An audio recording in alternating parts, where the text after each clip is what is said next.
Bagaimana kabarnya anak-anak Pak?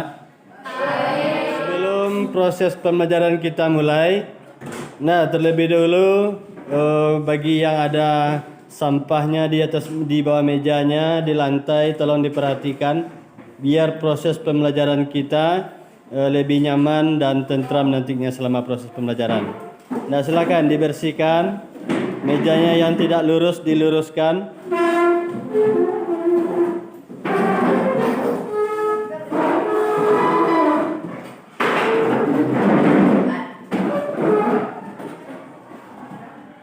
Ini anak Bapak Azmi. Kenapa pakai jaket ni anak Pak? Saya kurang sehat, Pak. Ya. Udah cepat sehat ya. Baik anak Pak semuanya, sebelum proses pembelajaran kita mulai, tengah lebih baiknya kita berdoa terlebih dahulu. Silakan pada ketua kelas untuk memimpin teman-temannya berdoa.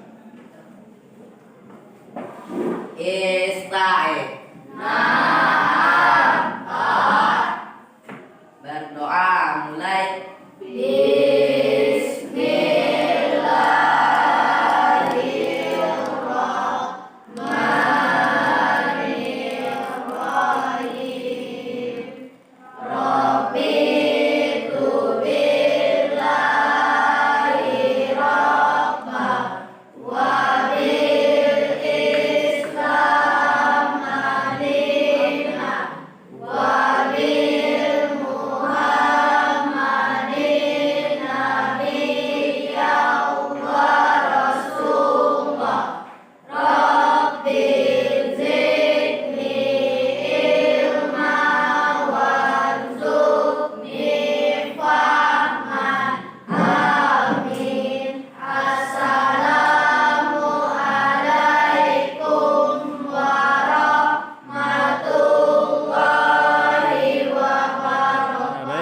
Sebelum proses pembelajaran dimulai, Bapak akan cek dulu kehadiran dari anak-anak Pak semuanya. Pertama, Anggun Anggraini, Azwa Fahmi Putri, Arina Ainiyatus Safi'ah, Bagas Hardianto, Debi Agus Saputra, Desi Oktavia, Farel Gusnadi, Fauzi Agusri, Febri Mahendri, Indri, Kirani Diesa, Muhammad Bintang Samudra. Sekarang ini kita akan membahas mengenai sholat fardu. Tahu sangat sholat fardu? Tahu. Pada minggu kemarin kita telah membahas mengenai bersuci dari hadas. Masih ingat tak? Bersuci. Apa itu yang maksud dengan hadas? Coba. Hadas adalah keadaan seseorang yang melaksanakan ibadah sholat. Keadaan seseorang yang menghalangi melaksanakan ibadah salat. Kemudian macam-macam hadas. Siapa yang tahu macam-macam hadas? Saya, Pak. Coba. Hadas kecil dan hadas besar. Hadas kecil contohnya membuang air kecil, membuang air besar, terkentut. Hadas besar contohnya haid, melahirkan, nifas, mimpi basah. Bagus sekali. Pak, kita lanjutkan proses pembelajaran kita. Materi kita mengenai materi sholat fardu. Ada yang tahu sholat? Adapun tujuan pembelajaran kita pada hari ini yang pertama sekali adalah merumuskan arti sholat beserta dalilnya. Kemudian yang kedua, menyebutkan macam-macam sunnah sholat. Yang ketiga, menyebutkan rukun-rukun sholat. Yang keempat, menyebutkan hal-hal yang membatalkan sholat. Yang kelima, menjelaskan dalil ketentuan waktu sholat fardu 5 waktu. Kemudian yang keenam adalah membedakan waktu-waktu sholat fardu 5 waktu. Ini adalah tujuan dari pembelajaran kita pada hari ini. Ada yang tahu sholat fardu? Adalah sholat yang wajib dilaksanakan berapa kali sehari semalam?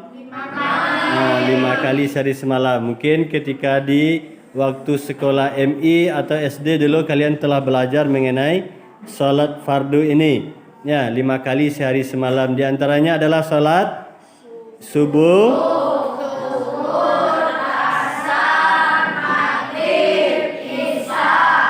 nah, dah 5 kali. Nah, kemudian sekarang apa itu yang dimaksud dengan salat?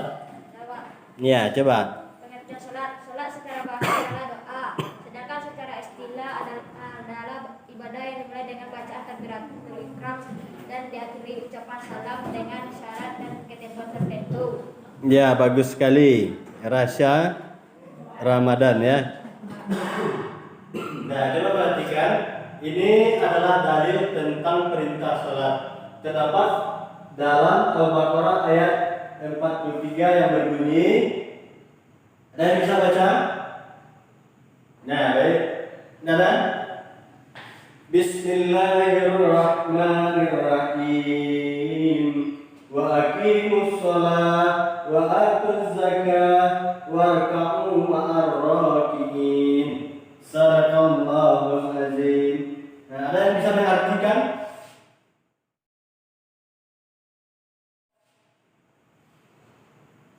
Wa aqimus shalah, ya, dan dirikanlah salat. Wa aqimus shalah, dan dirikanlah salat. Wa atuz zakah, dan tunaikanlah zakat. Warka'u ma'ar raki'in, dan rukuklah bersama orang-orang yang ruku'. Nah, ini adalah makna atau arti dari surat Al-Baqarah ayat 43 ini. Nah, ini adalah dasar atau dalil yang memerintahkan kita untuk melaksanakan sholat. Nah, sekarang coba anak-anak perhatikan gambar yang tampilkan di layar fokus ini. Gambar orang apa itu? Gambar orang sholat pakai APD. Nah, siapa yang bisa menanggapi? Nah, pertanyaannya, apakah sah salat orang yang melaksanakan APD ini atau tidak? Saya Pak. Iya. Nah, siapa dulu, Farel? Menurut saya sah karena keadaan dalam darurat. Ya. Nah, menurut, ya, bagus sekali. Nah, kedua-dua jawabannya memang betul sekali. Ada yang mengatakan sah, ada yang mengatakan tidak. Mungkin karena alasan dia masing-masing. Tetapi sebenarnya dalam kondisi pandemi sekarang ini, dalam keadaan darurat, betul apa yang disampaikan oleh Farel, bahwasanya melaksanakan sholat ketika dalam keadaan darurat seperti ini boleh menggunakan APD. Sebab kalau tidak pakai APD, otomatis virus corona akan terpapar kepada dia. Ya, jadi kalau pakai alat pelindung seperti ini, maka otomatis dirinya akan terlindungi dari virus corona. Nah, kemudian gambar yang kedua. Gambar orang yang melaksanakan sholat di rumah orang non-muslim. Apa tandanya? Di rumahnya ada gambar salib. Pertanyaannya, apakah sah orang melaksanakan sholat di tempat rumah orang non-muslim? Nah, siapa yang bisa jawab? Nah, silakan. Nah, siapa namanya? Kirani. Nah, bagaimana menurut pendapat Kirani? Pendapat saya seperti ini, Pak. Orang Islam yang sholat di tempat orang non-muslim maka dibolehkan karena Allah menyediakan tempat sholat dimanapun, asalkan tempat itu suci, bersih, dan terhindar dari najis. Ya, bagus sekali. Ya, benar apa yang dikatakan oleh Kirani, bahwasanya dimanapun kita boleh melaksanakan sholat, asalkan tempatnya bersih dan suci dari najis. Nah, baik, sholat ini tentunya setiap hari telah kalian lakukan di rumah 5 kali sehari semalam. Itu sholat fardu, termasuk juga sholat sunat lainnya. Nah, siapa yang tahu apa saja rukun daripada sholat? Saya Pak. Nah, coba. Rukun sholat ada 13. Yang pertama, berdiri bagi yang mampu. Dua, membaca niat. Yang ketiga, takbiratul ihram. Yang keempat, membaca surat Al-Fatihah. Yang kelima, ruku. Yang keenam, iktidal. Yang ketujuh, sujud. Yang kedelapan, duduk di antara dua sujud. Yang kesembilan, duduk tasyahud akhir. Tasawuf akhir. Duduk tasyahud akhir. Ya. Yang ke-10 membaca tasyahud akhir. Yang ke-11 membaca sholawat Nabi. Yang ke-12 salam. Yang ke-13 tertib. Ya, bagus sekali. Yang pertama adalah berdiri bagi yang mampu. Yang kedua, membaca niat sholat yang kita laksanakan. Misalnya sholat isya kita. Niat yang dibaca adalah niat sholat isya. Kemudian yang ketiga, takbiratul ihram. Ya, keempat, membaca surat Al-Fatihah. Kemudian berruku dengan tumaninah. Tumaninah ini adalah berhenti sejenak. Nah, itu yang dikatakan dengan tumaninah. Kemudian iktidal, sujud, kemudian duduk di antara dua sujud, kemudian duduk tasawuf akhir, membaca tasawuf akhir, membaca salawat Nabi, yang kemudian adalah salam, yang terakhir adalah tertib. Nah, inilah yang dikatakan rukun sholat. Nah, baik, dengan apa? Untuk tata cara sholat sesuai dengan ajaran yang telah diberikan oleh Nabi kita, bisa kita tonton video ini. Alaihi Wasallam dari takbiratul ihram hingga salam. Jika Anda hendak sholat, berdirilah dengan tegak menghadap kiblat, pandangan ke arah tempat sujud, kemudian lakukan takbiratul ihram. Angkat kedua tangan sejajar dengan pundak atau telinga. Hadapkan telapak tangan ke arah kiblat dan tidak digenggam, lalu ucapkan Allahu Akbar. Bersedekah dengan meletakkan telapak tangan kanan di atas punggung telapak tangan kiri atau di atas pergelangan atau lengan tangan kiri. Letakkan tangan di depan dada. Tetap tundukkan pandangan ke arah tempat sujud. Bacalah doa iftitah dengan membaca ta'awudz dengan pelan. A'udzu billahi minasyaitonir rajim. Sambung dengan membaca basmalah. Keraskan bacaan amin jika Anda menjadi makmum. Bacalah surat yang Anda hafal. Diam sejenak selesai membaca surat. Mulai rukuk dengan mengangkat kedua tangan sejajar pundak atau telinga. Ucapkan Allahu Akbar sambil bergerak turun rukuk. Letakkan telapak tangan di lutut dengan posisi mencengkeram. Jari-jari direnggangkan dan siku agak dibentangkan. Punggung lurus, kepala lurus dengan punggung, dan lakukan dengan tumakninah. Bacalah doa rukuk setelah Anda sempurna rukuk. Subhana rabbiyal azim. Bangkit sambil mengucapkan Sami'allahu liman hamidah. Ketika posisi sudah berdiri sempurna, bacalah Rabbana walakal hamd. Dianjurkan untuk memperlama berdiri yang tidak dan bersikap tenang. Turunlah untuk sujud sambil bertakbir Allahu Akbar dan letakkan tangan sebelum lutut. Sujud dengan bertumpu pada 7 anggota badan, wajah, kening dan hidung, 2 telapak tangan, 2 lutut, dan 2 ujung kaki. Posisi jari tangan dirapatkan menghadap kiblat, telapak tangan sejajar dengan pundak atau sejajar telinga. Tangan membentang ke samping, punggung posisi tengah dan kaki hampir menyiku. Tenang dan bacalah doa sujud. Subhana rabbiyal a'la. Bangkit dari sujud sambil membaca takbir Allahu Akbar. Kemudian duduk iftirash. Punggung tegak, letakkan telapak tangan di atas paha atau lutut. Posisi jari agak renggang. Baca doa Rabbil firli, Rabbil firli.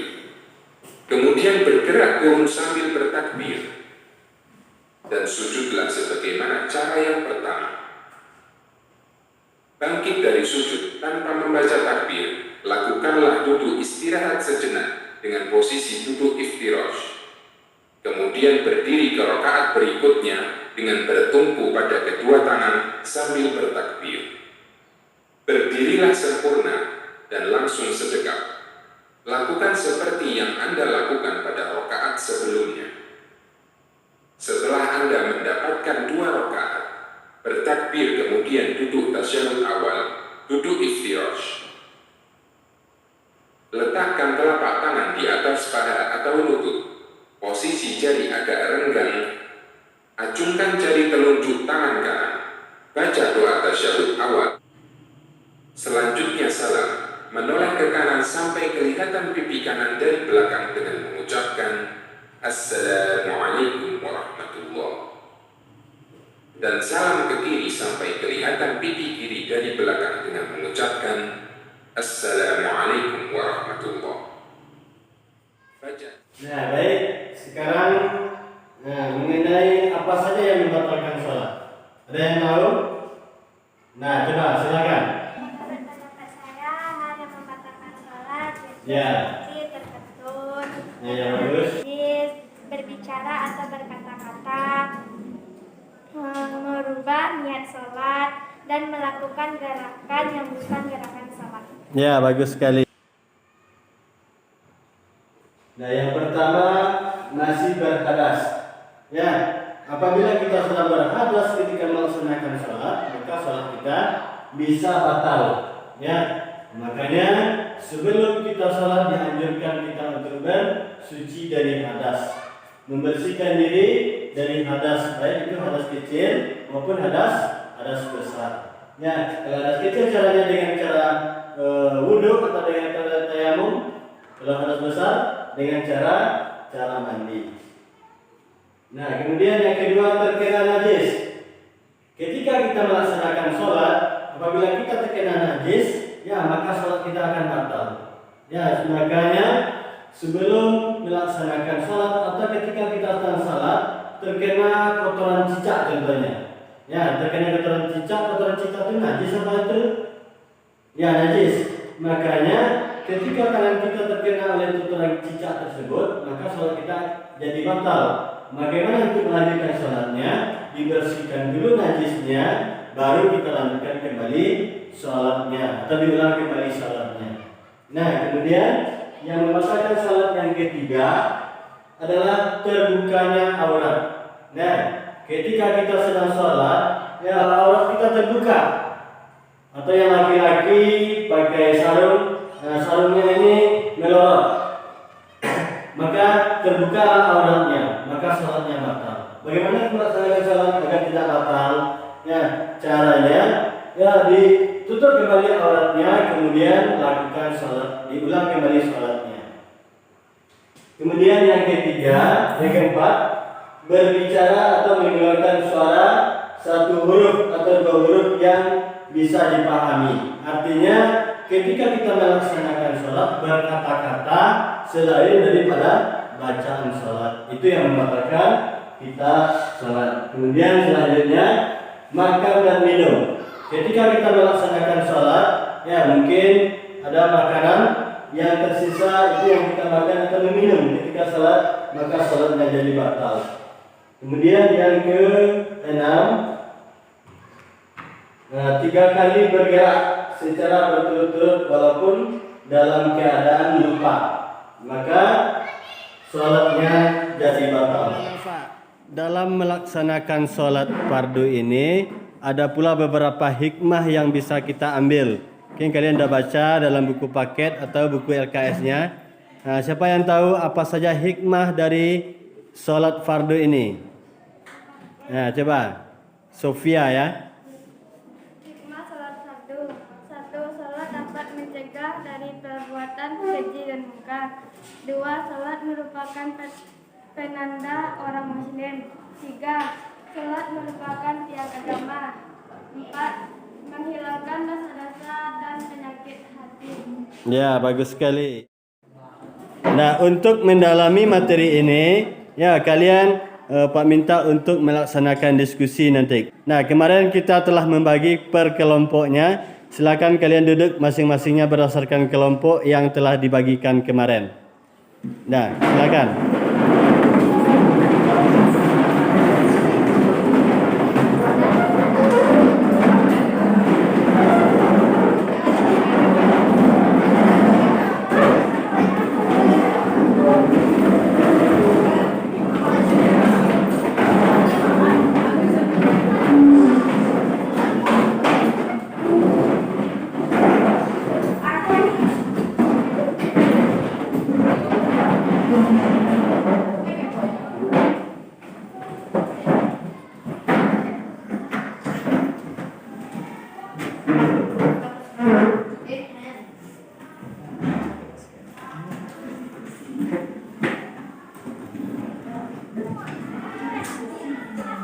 Nah, kelompok 1 mana? Ya, kelompok 2. Kelompok 3. Nah, ini kelompok 3. Kelompok 4. Ya, nah, nanti kalian akan Pak berikan kertas untuk berdiskusi. Masing-masing kalian silakan dituliskan di sini hasil diskusinya nanti. Ya.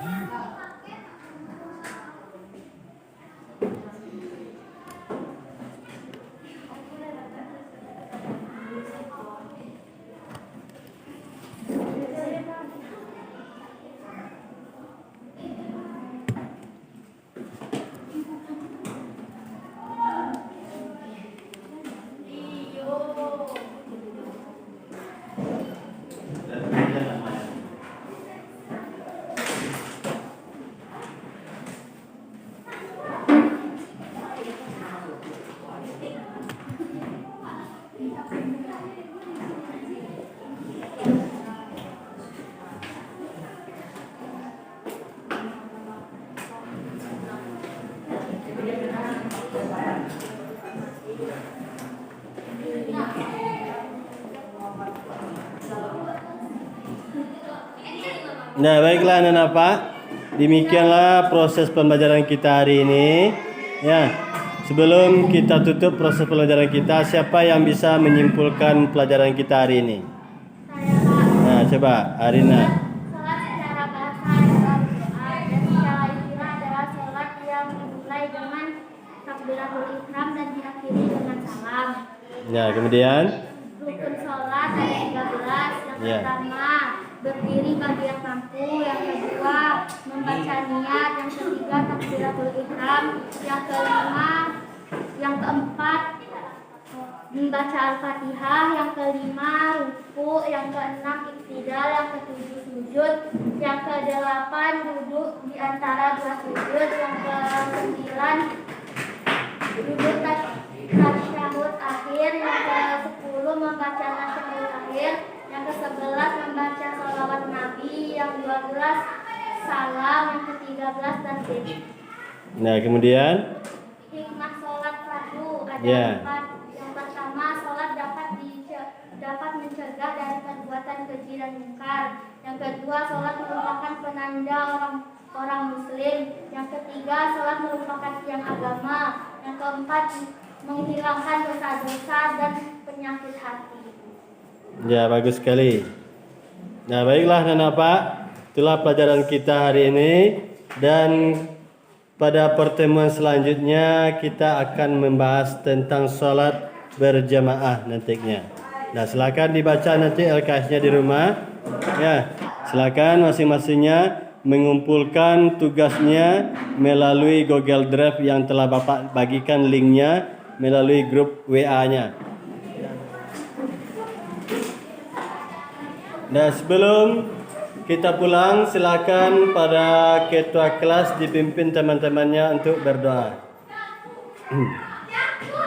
Istae. Bersyukur mulai.